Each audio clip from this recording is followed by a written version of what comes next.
नमस्कार दोस्तों, के एग्जाम फाइट में आपका स्वागत है। कैसे हैं आप सभी? उम्मीद है आप सभी सही होंगे। चलिए दोस्तों, आज मैं बेसिक इलेक्ट्रिसिटी से कुछ महत्वपूर्ण प्रश्न लेकर आया हूं, जो कि हमने 131 प्रश्न पिछले वीडियो में कर चुके हैं। अगर आपने नहीं देखा है तो आप प्ले लिस्ट में जाकर देख सकते हैं।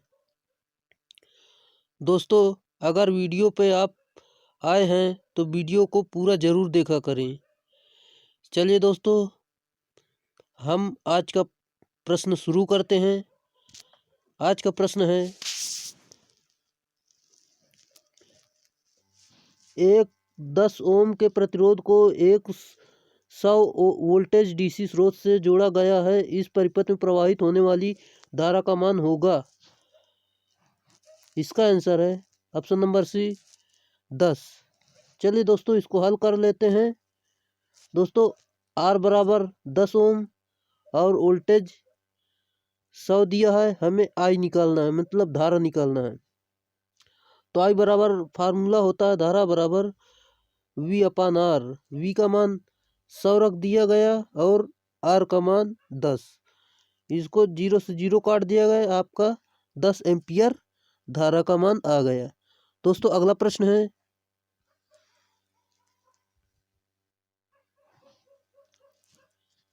दस एम्पियर की धारा को 10 ओम के प्रतिरोध से प्रवाहित किया जाता है। इसमें उत्पन्न शक्ति निकालना है। उसमें यहाँ गलत दिया हुआ है। चलिए हम इसको हल करते हैं। दोस्तों, धारा 10 एम्पियर है और प्रतिरोध 10 ओम है।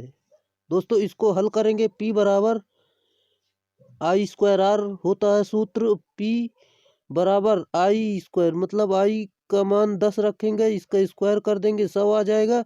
और आर का मान 10 रखेंगे तो P बराबर आपका 1000 वाट आंसर आ जाएगा। दोस्तों, अगला प्रश्न है, निम्नलिखित में से कौन सा बल का मात्रक है? बल का मात्रक न्यूटन होता है। ऑप्शन नंबर बी इसका सही आंसर है। बल का मात्रक न्यूटन होता है। दोस्तों, बल बराबर द्रव्यमान गुणे त्वरण होता है। F बराबर ma। बल का मात्रक न्यूटन। दोस्तों, अगला प्रश्न है, ओम का नियम निर्दिष्ट करता है कि।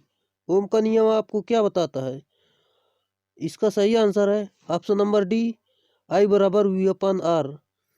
ओम के नियमानुसार जब किसी चालक के भौतिक अवस्था, ताप, दाब आदि में परिवर्तन न हो तो चालक के सिरों एकरास लगाया गया विभवांतर तथा चालक में बहने वाली धारा का अनुपात एक स्थिरांक R होता है, जहाँ की R बराबर V अपान आई। R स्थिरांक है। R प्रतिरोध को R मतलब प्रतिरोध का संकेतक है। इसका प्रतीक चिन्ह ओम होता है। दोस्तों, अगला प्रश्न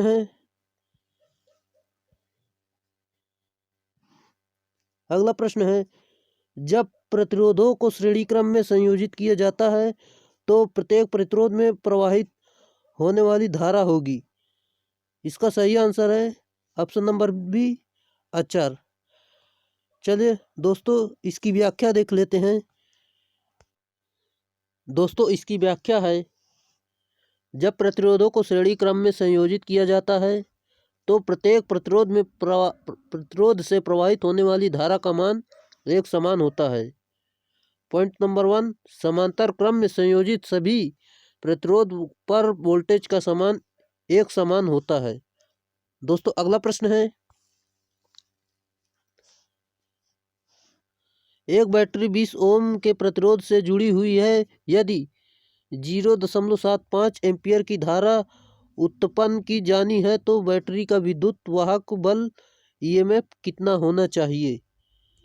दोस्तों, इसका सही आंसर है ऑप्शन नंबर डी, 15 वोल्टेज। चलिए दोस्तों, इसको हल करते हैं। R बराबर आपका 20 ओम दिया हुआ है और हमें वोल्टेज निकालना है ई बराबर, और धारा दी हुई है 0.75 एम्पियर। दोस्तों इसका फार्मूला होता है ई बराबर आई आर।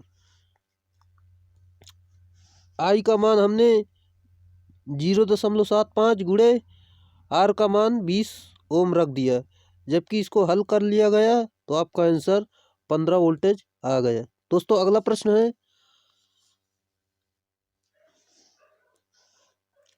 कांच के प्रतिरोध का डेड डैश तापमान गुणांक होता है। इसका सही आंसर है ऑप्शन नंबर सी, ऋणात्मक। दोस्तों कांच में प्रतिरोध का तापमान गुणांक ऋणात्मक होता है, क्योंकि कांच एक विद्युत रोधी पदार्थ है। सभी विद्युत रोधी पदार्थ का तापमान गुणांक निगेटिव होता है, अर्थात इनका तापमान बढ़ाने पर प्रतिरोध घटता है, जबकि चालक एवं मिश्र धातुओं का प्रतिरोध ताप गुणांक धनात्मक होता है। दोस्तों अगला प्रश्न है, 1 सेकंड के लिए प्रवाहित 1 एम्पियर धारा को डेड डैश कहा जाता है। इसका राइट आंसर है ऑप्शन नंबर बी, कूलाम। इसकी व्याख्या देखते हैं। 1 सेकंड के लिए प्रवाहित 1 एम्पियर धारा को 1 कूलाम कहा जाता है।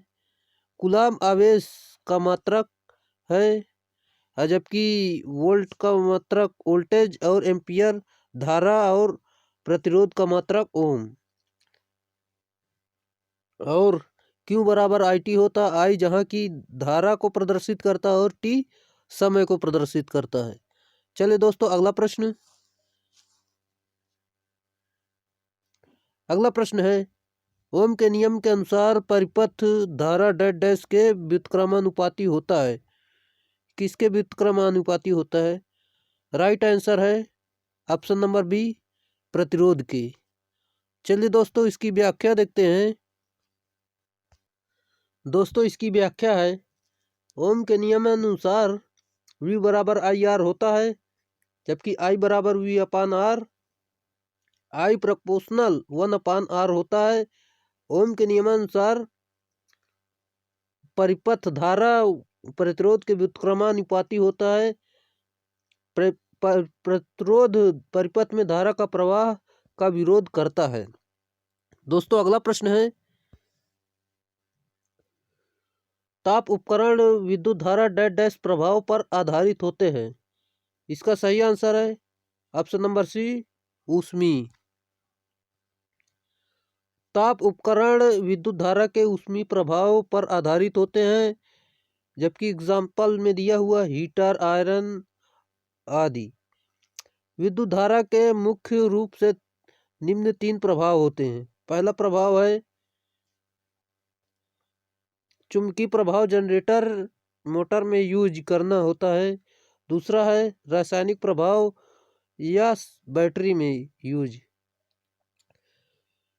तीसरा प्रभाव है तापीय प्रभाव, उपकरण जैसे हीटर में प्रयोग किया जाता है। दोस्तों अगला प्रश्न है। अगले प्रश्न से पहले दोस्तों आप लाइक, शेयर और सब्सक्राइब जरूर कर लें, चैनल पे नए हैं तो, और अपने दोस्तों में शेयर जरूर करें। दोस्तों अगला प्रश्न है, एक रंग कोडित कार्बन प्रतिरोध में पहला बैंड लाल, दूसरा बैंड लाल, तीसरा बैंड नीला तथा चौथा बैंड सुनहरा इंगित करता है। प्रतिरोध का विनिर्देशित ज्ञात करें। इसको हल करें। दोस्तों लाल का 2 होता है,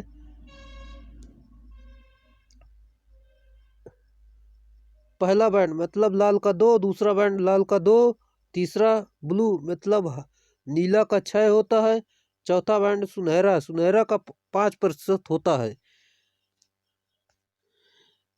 इसको हल करेंगे तो लाल का 2 दिया है, 2 लिखेंगे, फिर दूसरी पट्टी भी 2 दिया है तो 2 लिखेंगे। तीसरा स्टेप होता है गुणे का निशान, फिर 10 लिखेंगे। अगला क्या दिया हुआ है, तीसरा बैंड नीला, नीला का मतलब नीला 6 होता है तो इसकी पावर 6 लिख देंगे, और प्लस माइनस कितना सुनहरा दिया हुआ है इसका 5% होता है। दोस्तों तो फिर इसको हल करेंगे तो 22 10⁶ मतलब 6 जीरो लगा देंगे। 6 जीरो लगाने के बाद फिर प्लस माइनस 5% लिख देंगे, यही हमारा आंसर होगा। इसका आंसर है ऑप्शन नंबर ए, सही आंसर है। दोस्तों अगला प्रश्न है,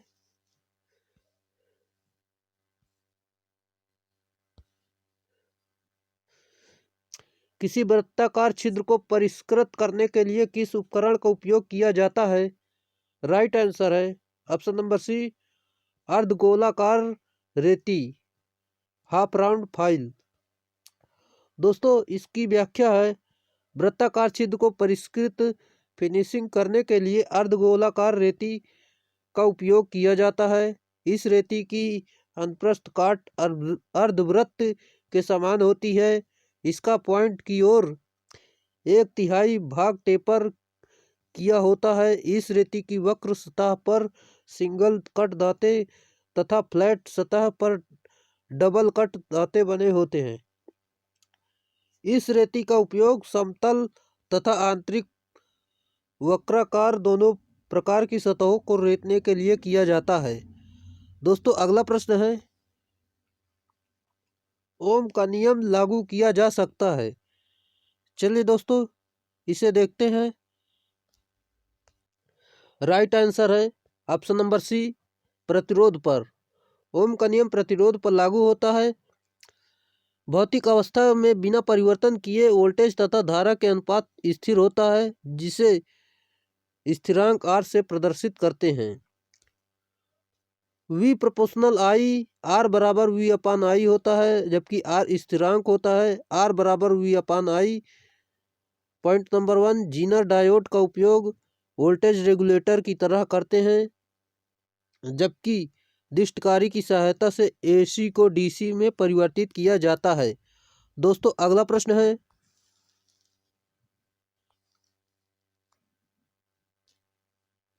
निम्नलिखित प्रतीक क्या दर्शाता है? इसका सही आंसर है ऑप्शन नंबर ए, ध्रुवित संधारित्र। दोस्तों ध्रुवित संधारित्र का डायग्राम आप देख सकते हैं, और प्रतिरोध ये है, और संधारित्र कैपेसिटर जिसे बोलते हैं, और बैटरी का प्रतीक ये होता है। दोस्तों अगला प्रश्न है,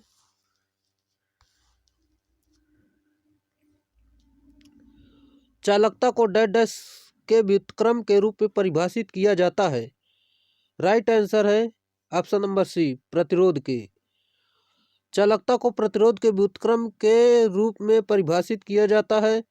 जिस प्रकार प्रतिरोध विद्युत धारा को विरोध करता है, उसी प्रकार चालकता विद्युत धारा प्रवाह को सुगमता प्रदान करती है। इसका प्रतीक G तथा मात्रक सीमेन तथा मेहो यानी उल्टा ओम होता है। G बराबर 1/R होता है। दोस्तों अगला प्रश्न, एक चार्ज किए हुए खोखले गोले में विभव होगा। राइट आंसर है ऑप्शन नंबर बी, बाहरी सतह के बराबर। एक आवेशित किए गए खोखले गोले के अंदर विभव बाहरी सतह के बराबर तथा विद्युत क्षेत्र E0 शून्य होता है, तथा गोले के अंदर विद्युत आवेश का मान एक समान होता है। चलिए दोस्तों अगला प्रश्न है दोस्तों,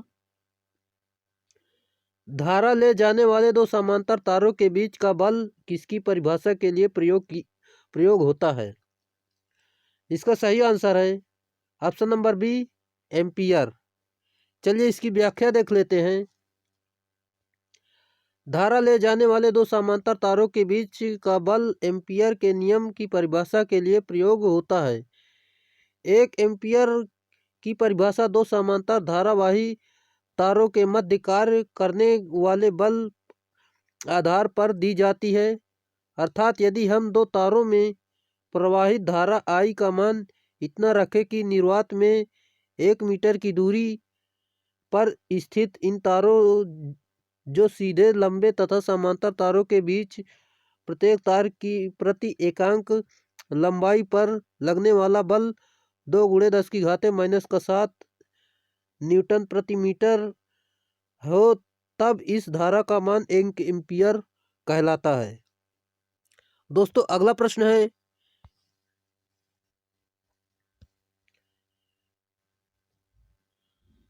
कितने इलेक्ट्रॉन मिलकर 1 माइक्रो एम्पियर विद्युत धारा बनाते हैं?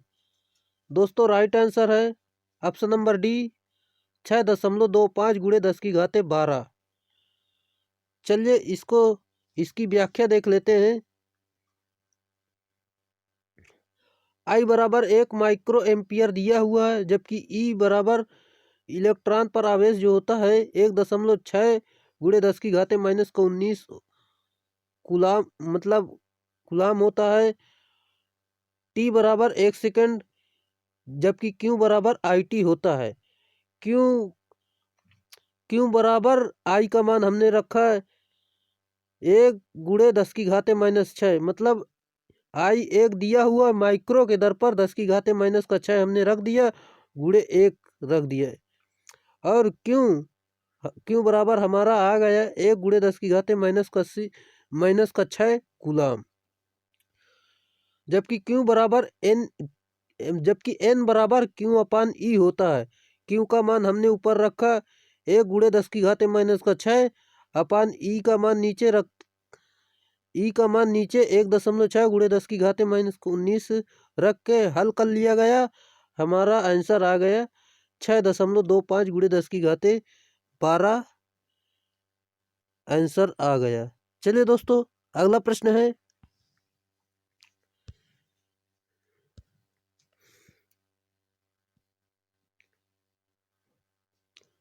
एक चालक जिसका प्रतिरोध R है की लंबाई 2 गुनी कर दी जाए तो क्षेत्रफल आधा कर दिया जाए तो प्रतिरोध का मान क्या होगा? राइट आंसर है ऑप्शन नंबर बी 4 ओम। दोस्तों दिया गया है चालक का प्रतिरोध R, लंबाई L दी हुई है, क्षेत्रफल A दिया हुआ। सूत्र में दिया हुआ है R बराबर ρL/A। समीकरण फर्स्ट, लंबाई को दोगुना तथा क्षेत्रफल आधा करने पर प्रतिरोध होता है। लंबाई को दोगुना कर दिया गया, यहाँ पर R बराबर ρ गुणे 2L, लंबाई 2 गुना हो गया है अपान क्षेत्रफल A। जबकि R बराबर 4 ρL/A, R बराबर 4R सेकंड समीकरण, अतः प्रतिरोध 4 गुना हो जाएगा। अथवा दूसरा दिया हुआ है, मतलब यही दूसरी तरीके से समझाया गया है। किसी चालक की लंबाई n गुना बढ़ाने पर चालक तार का नया प्रतिरोध R2 बराबर n² गुणे R1, R2 बराबर 2 का स्क्वायर गुणे R1, मतलब n के दर पर 2 रखकर इसको स्क्वायर कर दिया गया, R1 लिख दिया गया। जबकि R2 बराबर 4R1, मतलब 4R आ गया। इसका सही आंसर ऑप्शन नंबर बी सही आंसर है। चलिए दोस्तों अगला प्रश्न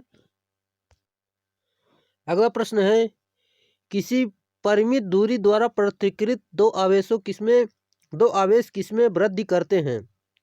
राइट आंसर है ऑप्शन नंबर सी विद्युत क्षेत्र। किसी परिमित दूरी द्वारा पृथक्कृत दो आवेश विद्युत क्षेत्र में वृद्धि करते हैं। जब दो आवेश एक निश्चित दूरी पर होते हैं तो उसमें आकर्षण या विकर्षण बल कार्य करते हैं, जिसके फलस्वरूप विद्युत क्षेत्र बढ़ता है। दोस्तों चैनल पे नए हैं तो चैनल को सब्सक्राइब जरूर कर लें, साथ में अपने दोस्तों पे शेयर जरूर करें। दोस्तों अगर वीडियो अच्छा लग रहा हो तो प्लीज़ लाइक ज़रूर करें, और दोस्तों अगर वीडियो पे आए हैं तो वीडियो को पूरा ज़रूर देखा करें। चलिए दोस्तों अगला प्रश्न है, किसी पदार्थ की सापेक्ष विद्युतशीलता सदैव डैश से बड़ी होती है। राइट आंसर है ऑप्शन नंबर सी 1। किसी पदार्थ की सापेक्ष विद्युतशीलता सदैव 1 से बड़ी होती है, जबकि फार्मूला दिया हुआ है एप्साइलन आर बराबर एप्साइलन अपन एप्साइलन जीरो, जहाँ की एप्साइलन जीरो वायु की विद्युतशीलता और एप्साइलन बराबर पदार्थ की विद्युतशीलता दिया हुआ है, और एप्साइलन आर बराबर जो दिया है सापेक्ष विद्युतशीलता। दोस्तों अगला प्रश्न है,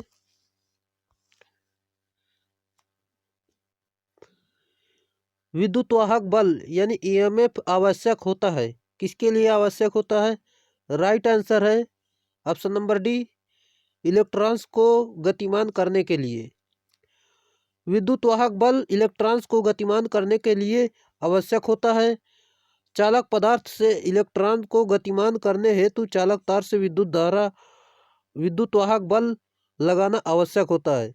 इलेक्ट्रॉनों के प्रवाह की दर विद्युत धारा कहलाती है। Q बराबर IT और Q बराबर NE फार्मूले होते हैं। दोस्तों अगला प्रश्न है,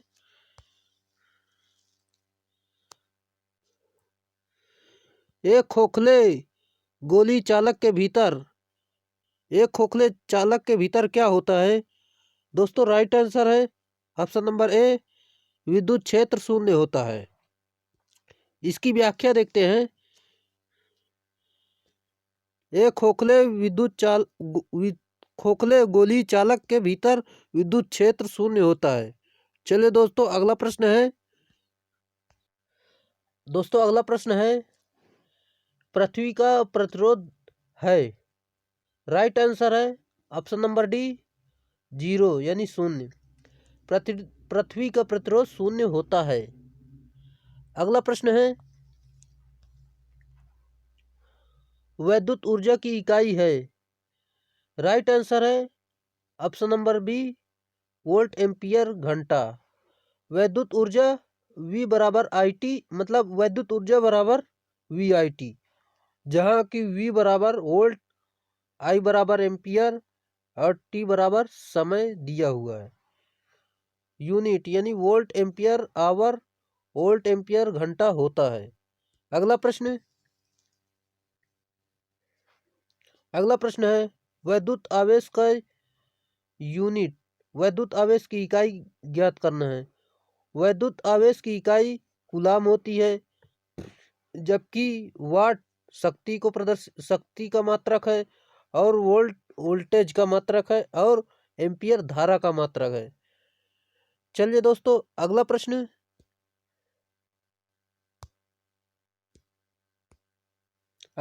है,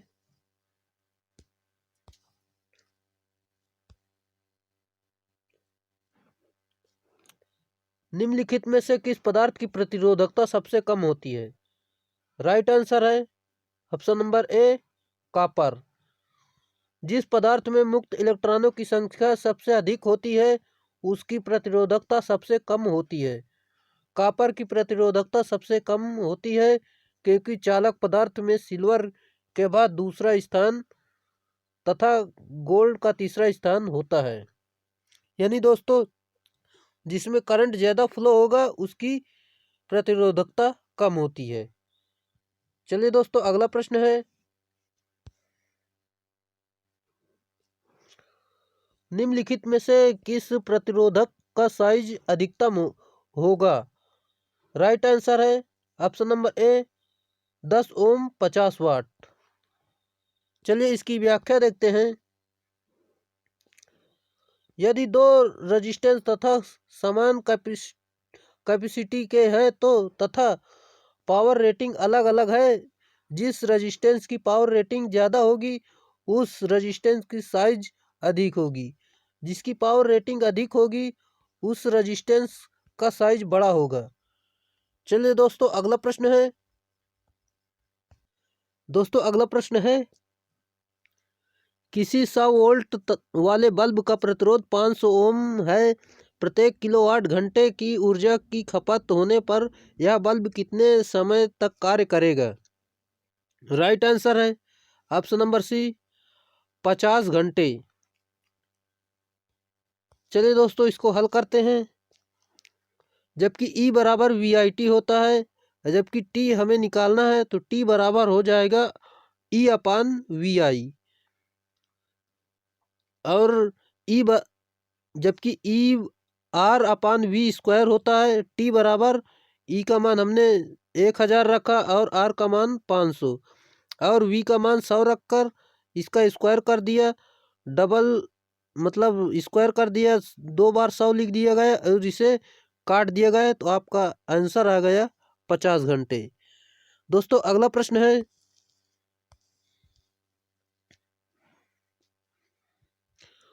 ओम के नियम के संबंध में निम्नलिखित में से कौन सा कथन गलत है? राइट आंसर है ऑप्शन नंबर डी, धारा प्रतिरोध गुणे विभव अंतर, ये गलत है। चलिए इसकी व्याख्या देखते हैं। ओम के नियम के अनुसार किसी चालक यदि भौतिक अवस्था अपवर्तित रहे तो चालकों के सिरों पर लगे विभवांतर तथा उसमें बहने वाली धारा आई का अनुपात सदैव स्थिर रहता है। स्थिर मान आर बराबर वी अपान आई, जबकि आर स्थिर होता है। वी बराबर आई आर होता है, आई बराबर वी गुणे आर नहीं होता है। यही इसका गलत है, ऑप्शन नंबर डी। चलिए दोस्तों अगला प्रश्न, अगला प्रश्न है, समांतर में संबंधित दो एक जैसे लैंप 240 वोल्ट स्रोत से लगे हैं तो प्रत्येक लैंप पर वोल्टेज होगी। राइट आंसर है ऑप्शन नंबर ए, 240 वोल्ट। समांतर क्रम में लगे किसी भी उपकरण के पार्श्व में वोल्टेज समान होता है, लोड कैसा भी हो, इसलिए प्रत्येक लैंप पर वोल्टेज 240 वोल्ट होगा। श्रेणी क्रम में धारा का मान समान होता है। चलिए दोस्तों अगला प्रश्न है। दोस्तों अगर वीडियो अच्छा लग रहा हो तो प्लीज़ लाइक ज़रूर कर दें और अपने दोस्तों में शेयर ज़रूर करें। दोस्तों अगला प्रश्न है, धारा प्रवाह के परंपरागत सिद्धांत के अनुसार धारा प्रवाहित होगी। राइट आंसर है ऑप्शन नंबर बी, धनात्मक से ऋणात्मक की ओर। इसकी व्याख्या देखते हैं। धारा प्रवाह के परंपरागत सिद्धांत के अनुसार धारा धनात्मक से ऋणात्मक की ओर प्रवाहित होगी। अगला प्रश्न है,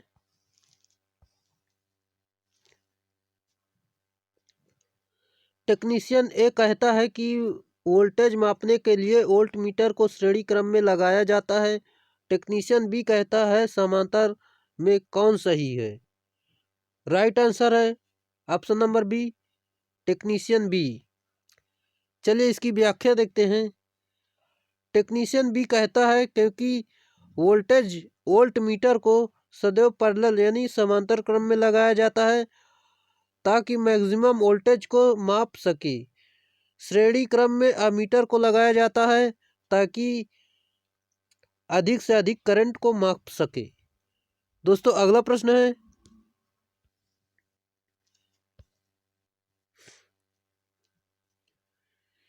आदर्श धारा स्रोत में शून्य होता है।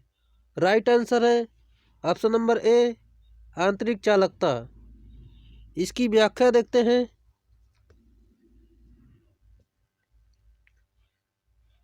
आदर्श करंट सोर्स का आंतरिक रेजिस्टेंस अनंत होता है और यह सोर्स के पैरेलल में लगा होता है तथा धारा के स्रोत के आंतरिक चालकता शून्य होती है, जबकि चालकता जी बराबर 1/r बराबर 1 अनंत होता है। इसको हल करेंगे तो 0 आ जाएगा। चलिए दोस्तों अगला प्रश्न है,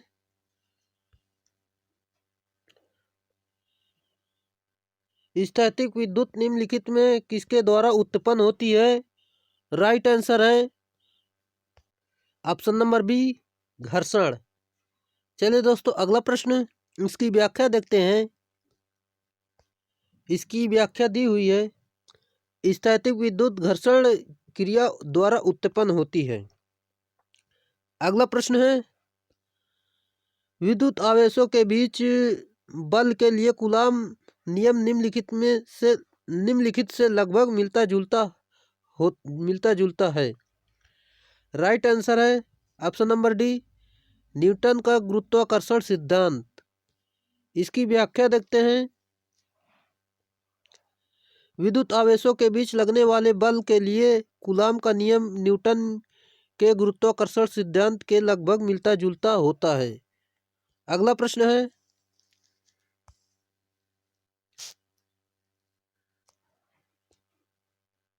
एक विद्युत परिपथ में दो पॉइंटों के बीच एक इकाई धनात्मक आवेश के विचलन में किए गए कार्य की माप है। राइट आंसर है ऑप्शन नंबर बी, विभवांतर। इसकी व्याख्या देखते हैं। एक विद्युत परिपथ में दो पॉइंटों के बीच में एक इकाई धनात्मक आवेश के विचलन में किए गए कार्य विभवांतर का माप होता है तथा आवेश प्रवाह की दर को धारा कहते हैं, जबकि V बराबर W/Q वोल्ट। दोस्तों, अगर चैनल पे नए हैं तो चैनल को सब्सक्राइब जरूर करें, साथ में अपने दोस्तों में शेयर जरूर करें, और अगर वीडियो अच्छी लग रही हो तो प्लीज़ लाइक जरूर कर दें। अगला प्रश्न है, जब धारा I तथा समय t के लिए प्रतिरोधक R से गुजरती है तब प्रयुक्त विद्युत धारा निम्नलिखित द्वारा निर्धारित की जाती है। राइट आंसर है ऑप्शन नंबर बी, I²RT। जब धारा I समय t के लिए प्रतिरोध R से गुजरती है तब प्रयुक्त I²RT ऊर्जा द्वारा निर्धारित की जाती है। अगला प्रश्न है, एक अश्वशक्ति निम्नलिखित में किसके बराबर होती है? राइट आंसर है ऑप्शन नंबर सी, 746 वाट। एक अश्वशक्ति 746 वाट के बराबर होती है। अगला प्रश्न है, 1 किलो कैलोरी निम्नलिखित के बराबर होती है। राइट आंसर है ऑप्शन नंबर ए, 4.187 जूल के बराबर होती है। इसकी व्याख्या देखते हैं। 1 किलो कैलोरी बराबर 4.187 जूल के बराबर होती है। चलिए दोस्तों, अगर वीडियो अच्छा लगा हो तो प्लीज़ लाइक, शेयर और सब्सक्राइब जरूर करें, साथ में अपने दोस्तों में अधिक से अधिक शेयर करें। दोस्तों, आज के लिए इतना ही, फिर मिलेंगे नेक्स्ट वीडियो में। तब तक के लिए बाय।